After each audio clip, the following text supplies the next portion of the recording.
Welcome to the Sanity Project podcast, where you can awaken your mind to clarity and success even in today's life challenges. We're here to provide insights and solutions that will help you live a sane, healthy, and prosperous life. Here's your host, Joanne Victoria. Hello, everybody. This is Joanne Victoria with another amazing episode of the Sanity Project podcast. You are here to discover a life of clarity, confidence, sanity, and entrepreneurial success. And you certainly will learn that from our guest today. And our guest today is Wendy Watson Hallowell. Wendy is an outcomes expert and consciousness expansion coach. She has spent the last 25 years coaching, growing, and supporting entrepreneurs, grant makers, nonprofit leaders, and sustainable communities. By shifting their belief set and practices, her clients achieve the highest possible results. Her unconditional and compassionate style, combined with honest and direct feedback, thank the Lord for that, targets the root cause of issues and moves them quickly to solutions. Beliefs are the starting and ending place for success. As the belief coach, Wendy teaches that our underlying beliefs and expectations are what we create our individual and shared experiences.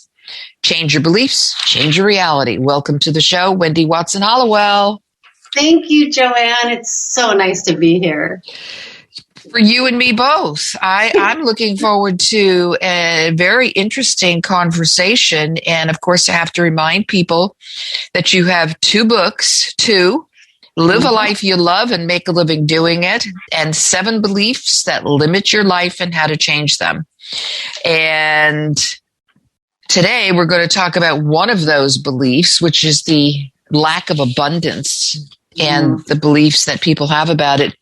And one way to look at abundance is money, but I'm sure there are many other ways to look at abundance, right?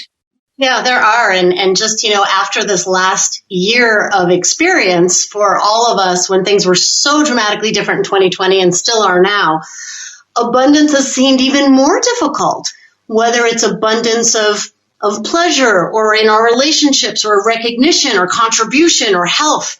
It feels like we're not able to get what it is we need. And that feeling really blocks so much of our abundance. And if it blocks one aspect of abundance, it blocks them all.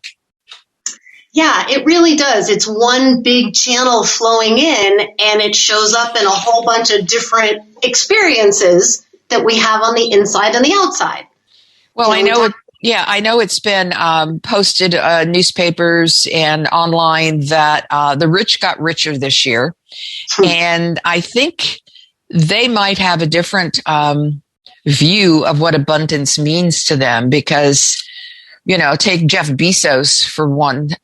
When he started Amazon, it was nothing. I mean, he was even questioned. I remember him in an interview with Oprah Winfrey, and she said, "How are you going to make any money?"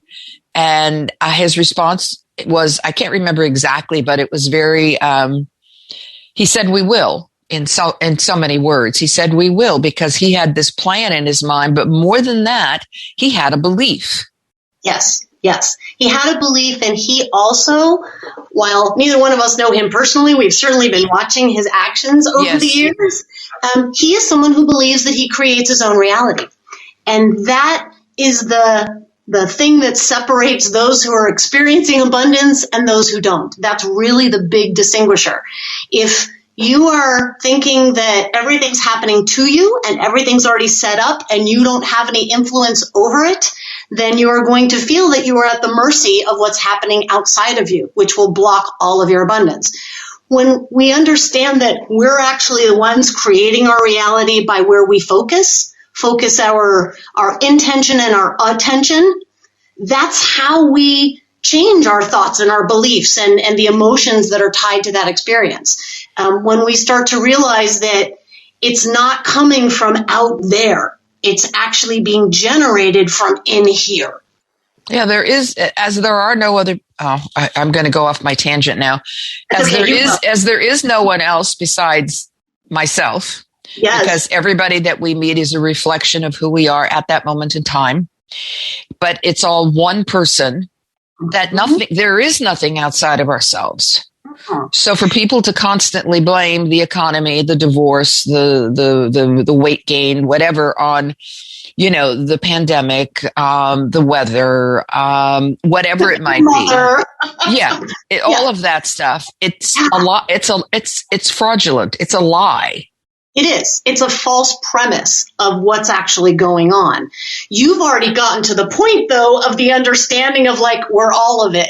And for many of us on this abundance path, we haven't quite figured that out yet. All we know is that we're looking at the stuff that we don't want and it still feels icky. And that's really what it comes down to. If we don't understand that we're actually in a dance with the universe and where we focus, the universe responds back. We think it has to do with the stuff we do or these people out there.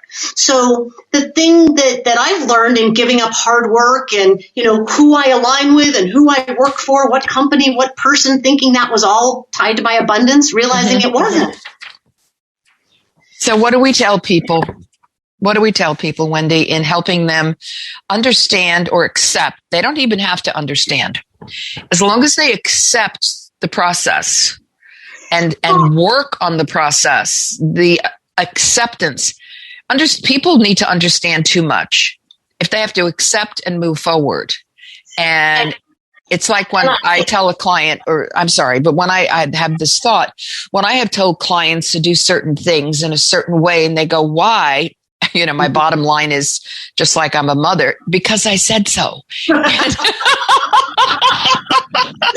That's great. And unfortunately for a lot of people in their adulthood, they stopped asking why because their mother told them to. Right. Exactly. And so, but that's the thing. Instead, if you can just see the places where we're already doing it, it's in the simple things of, I'm going to make coffee in the morning. I have an intention. I'm going to go start the coffee. And I pay attention to it until it happens. It's that simple. It starts with that intention, and then you start interacting with reality as it shows up. You walk into the kitchen. There's the coffee maker. You go, yeah, I got some coffee in there. So it becomes this dance of you and the universe and starting to understand that the universe is going to bring all the things that you're focused on. So the main thing that you can do is to be aware of and change what you're focusing on. The main thing we focus on, Joanne, is what we don't want. Correct. It's like we don't want the bill to go up. We don't want our kids to drop out of school. We don't want to contract COVID. We don't want to be judged. We don't want to be fired or passed over. There's so many things we focus on because our ego says that if we don't focus on them, they can get us. Well, there is nothing to get us except ourselves. I have certainly learned that through all of my years of work and play and family and so on and so forth. And there's... Right. You're absolutely right. The trick is that what our ego tends to have us focus on is we can avoid things we don't want if we focus on the how and the when of things. So if we can figure out how to do something and when to do it right, then we'll be safe. So it has us tend to work hard, be very focused on the tactics instead of the strategy. I see this a lot with my clients. And instead, really where our power is focusing on the what and the why. Like our job is, what do I want and why? What do I want to experience and why? What do I want to create or feel and why? When I'm clear about that and there's no other part of me that says, oh yeah, well you can't have it or that's impossible, then the universe can just step right in and go, oh, you want this? Great, here it is. If there's a part of me that says, I don't think I can have it, it will come with a, I don't think you can have it, or you'll have that experience of not getting to have it.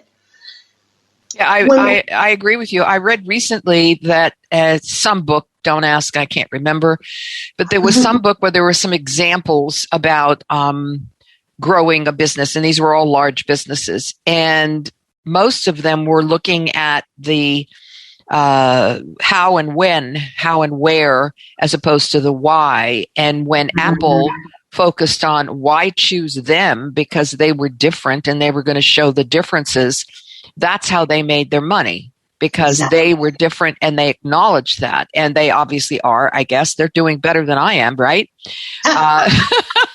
You, me, and a few hundred other people together still won't, get to that maybe not. Who knows? Well, here's the deal. Personally, I don't want to be living that loud and large personally. Right. And that's okay. Yet, what I've been finding, and last year sealed the deal for me because circumstantially, things should not have worked out the way they did.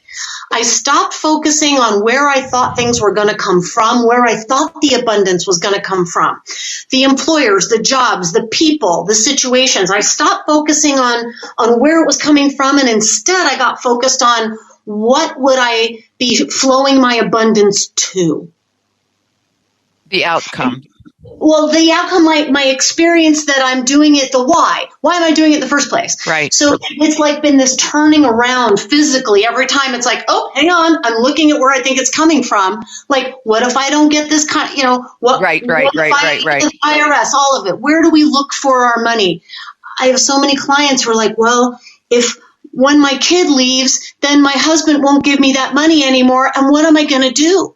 Because they think it comes from that person or that situation, instead of, oh, I use that money to live this way. So let me focus on getting to live this way and let the universe take care of where it's going to come from. Yeah, the ego will strap you down and hold you back because that's its job. It's like we all have duality.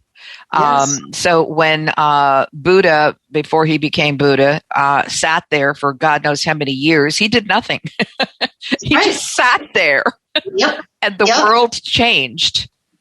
Yeah. The world changed as he had thoughts run through his mind and then he dismissed them, which is a great part of meditating. You just dismiss the thought, where some people say, no, hold on to the thought and manipulate the thought. You can't do that. No. And when we start to see that most of the thoughts are about who's right and who's wrong, they're not really thoughts you want to follow anyway. A lot of where I've been working lately, Joanne, is working people from this kind of third dimensional idea of who's right and who's wrong and who's responsible for what into what's right for me and I'm responsible for that, and what's right for you and you're responsible for that, and how can I support you in that? And that changes the game. And we can only change that game when we realize we're creating our own experience. If we focus on what's right for us and allow others to do the same, everything just settles down. We can all be our own individual self. We can be a diverse group together creating, but we got to turn back towards us and our why. Yeah, I always tell them when they want to know, who should they talk to? Who's in charge? How can I get ahead? I said, it's the face in the mirror. It's that face in the mirror. There is no one else. And I know that there are lots of people who think the way you and I do. We are aligned in that thought process and that action process. And yet it's just sometimes difficult to get people to admit they need to learn how to do what you and I are doing and trust that we can handle whatever. Handle seems to be a strong word for some people, but we can facilitate what comes towards us. We just look at it. As you say, you go, your intention is to make coffee and you do that. You just do that. Right. You don't. And you know you can take care of yourself. You know you will honor yourself. You know you will listen to what your insides, what's arising. You'll stop. You'll recognize it. You'll see if there's a message for you, and you'll honor that. That's not a habit that most people have cultivated for themselves. Their ego, like you said, is running the show, and it's all about faster, smarter, better, not enough, go, go, go. Yeah, this comparison issue, all of these things that are out there and that has been manifested like 100 times over, 1,000 times over this past year is not a place I want to be involved with. It's not a place I want to play. It's not people I want to play with. I'm a borderline introvert, extrovert, depends on my mood. I will be in a group of people if it's like-minded people and who think similarly to myself, but I'm not in a warlike place ever. There's nothing to prove. There's no one to convince. Right. And I can't change anyone else. When people say, well, what can I do to help change the world? I said, take care of yourself first, last, and always. Yeah. Because that's all there is, truthfully. And Again, people go, well, I have to think of other people. Well, that's a choice. None of us that I'm talking to have, babies, so we don't need to take care of babies anymore. Well, right, but let's be clear. This is programming that we've all gotten since we were tiny, and we've been taught that we're only good people when we consider others before ourselves. There's a lot of false programming that keeps us stuck, that some of what's going on is shaking loose. So I'm grateful for the very sharp contrast. It's almost so absurd sometimes. It makes it easier for me to go, oh yeah, that's not my reality. Yeah, it's like, what? I go, yeah, that's what I'm doing. I go, what is going on? Who are these people? Why are they doing this? It's like, it may not be easy, but it's certainly simple. It is, and it's doable. And again, this is where it becomes important. You got to turn away from the stuff you don't want. I don't want to be harmed by them. I don't want to get sucked into that. Great. Stop looking at that. I love how Abraham, Esther Hicks always talks about it. It's like, there's Tabasco in the kitchen. It's going to get in my pie. And I love it because it's like, it's not going to get in your pie. Oh, it is. And all that focus, of course, it's going to end up in your pie.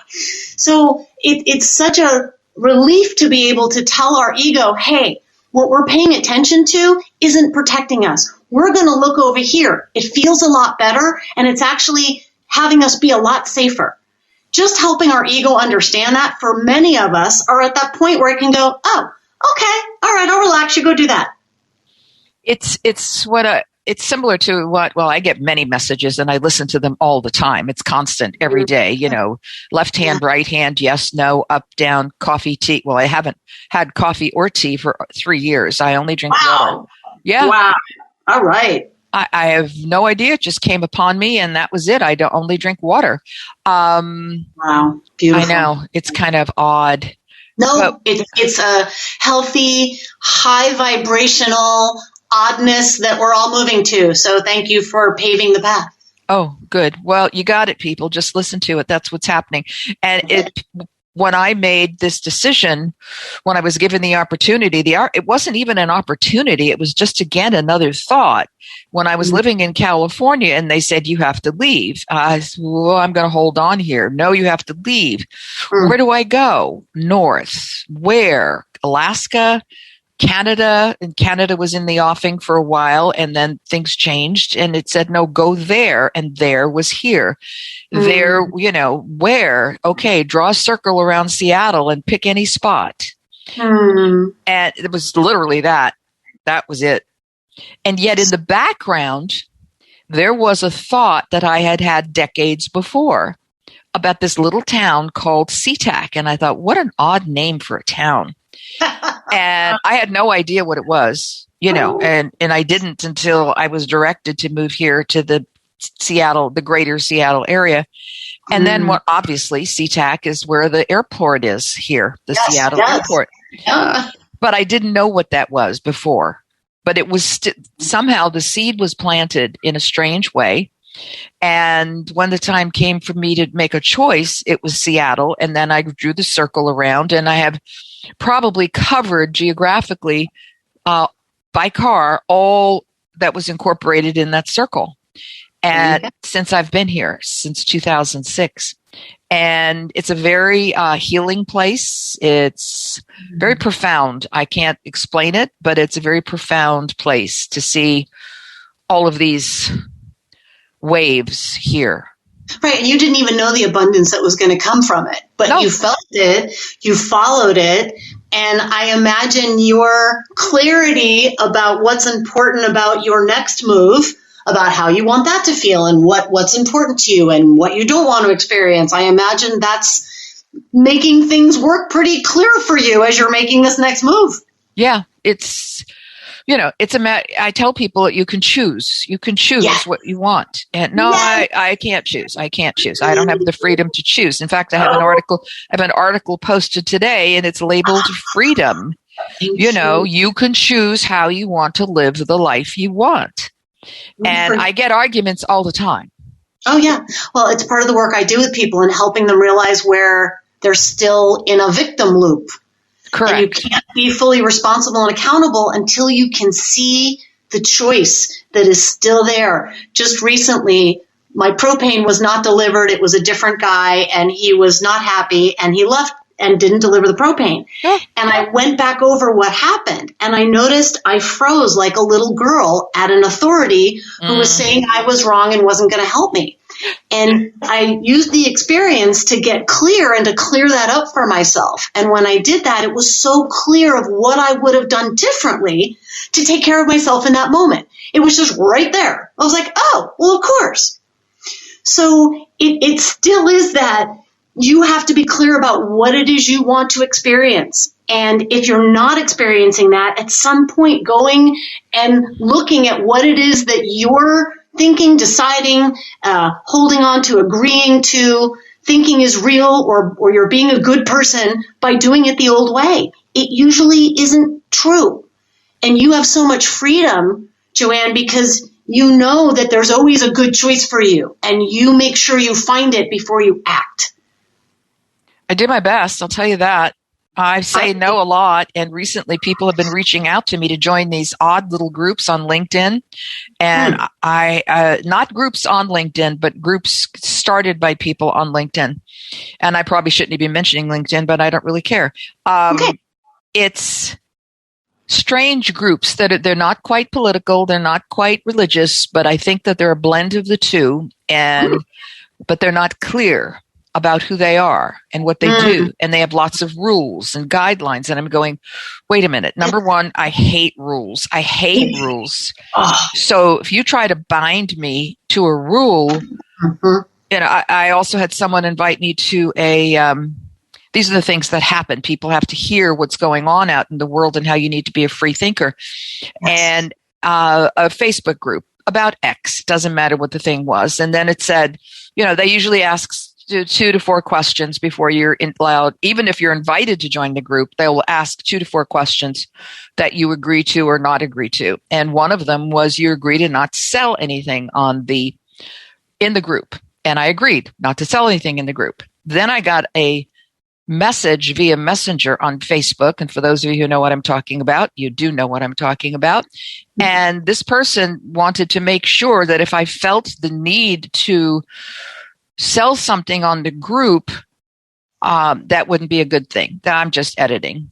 And then I responded with, why do you think that I would, quote unquote, feel the need to sell something in your group when I've already agreed not to sell something in your group? Yeah. And then he proceeded to babble and say something like, I just want to make sure that was his bottom line. And wow. I got out of, there's no way I would join a group like that. I mean, well, what's all this dirt you're trying to throw on me? Don't shade me. Right. And don't try and, give me your authority. If you have something to say, say it. If you're concerned about something, speak up. Right. And I'm not responsible for your discomfort. And if you think I am, then I'm probably in the wrong group. Yeah. Well, I left the group. Yeah, makes perfect sense. I would have followed you all the way out. Yeah, I left the group. But people have to know who are listening now, listen to the words people say. Yeah. Because what they're saying is something about who they are. People tell you who they are just by speaking. And when someone judges you and you feel a judgment, all it is a comment about them. It's not about you. Yes, never. Don't buy into it and don't own it. And Wendy and I are in our own little worlds, in our own little spheres, and that's okay because we're happy here. But we're taking responsibility for our lives. Yes. We're not judging you whether you are or are not, because bottom line, it doesn't matter. Right. I could have called and given the company a really hard time for this gentleman who didn't give me the propane. I realized it had nothing to do with them. It was what my response that created the situation. Okay, so tell the listeners what they can do to start becoming more aware about their beliefs. Okay. The really important one is to notice when you're focused on what you don't want. So I keep a journal, and I either write in it when I see it during the day. Some people do this in a notepad on their phone, but the best time I find is at night. I identify 3 times when I was looking at where I thought the abundance was going to flow from. I just go back in my day. Oh, yeah, I was talking to my husband about, well, if they pay us this much. Or, oh, yeah, I was thinking if I didn't have that bill, then I could do these other things. Like you write it down. You start noticing, when am I focused on what I don't want? And then as you start to become familiar with that, you do that for a few days, then you start saying, okay, well, what would I want instead? And you write down what you don't want, and then you write down what you do want. And you start giving more energy to the what you do want. You start going, oh, I actually have a choice. What could I do to make more of that happen? Okay, yeah, I don't want to think about that. I want to focus on this. One of my favorite tricks is I create Pinterest boards in whatever the topic is. My husband and I are going to create a yurt called the Forest House. And we have all kinds of beautiful ways we're going to use it right here on our property. So we created a Pinterest board for Forest House. And it's got the compostable toilet, like all the things that make me feel good. And I don't think about where the money's coming from. I keep focusing on the experience we're going to create. And now people are offering us business loans at ridiculous prices that we would have never thought about. So that's how it goes. Focus on what you don't want. Once you start getting clear, focus on what you do want in as many ways as you can. And then keep your eyes open because the universe is giving you ways to have it. Yeah, you just have to see it. It's that story that I'm going to probably botch, but, during one of the floods, this man is sitting on top of his house and people are coming by in boats. Can we help you? Can we help you? No, I'm waiting for God to give me a sign. And then, after about 7 or 8 or 90 or 100 boats go by, and the man is almost drowning. God said, why didn't you jump on one of the boats? Hello. I sent you help. That's right. You asked for help and I sent it to you over and over and over again. And if people do make these 2 lists, what you don't want, what you do want, and then we focus on what you do want, they will see where they have bypassed opportunities over and over again and didn't recognize them. Yeah. And the simplest one I've always found is trust what feels good. It may not make sense to your head, but if it feels safe, it feels relaxed, it feels easy, go take that step and see what it is. If that one works out, check out the next one. If it starts feeling tight, fearful, contracted, probably not worth your effort. Yeah, that's really important to check in with your body, to check in with your spirit. How does it feel? What should you do? And follow the instructions because I tell people you will get a response. You just have to pay attention to it. That's such good advice. That's exactly it. And wait, just be patient. Give it 10 seconds. Yeah, I know. People they want this movie thing like the, lightning bolt coming in before they've even finished with the request.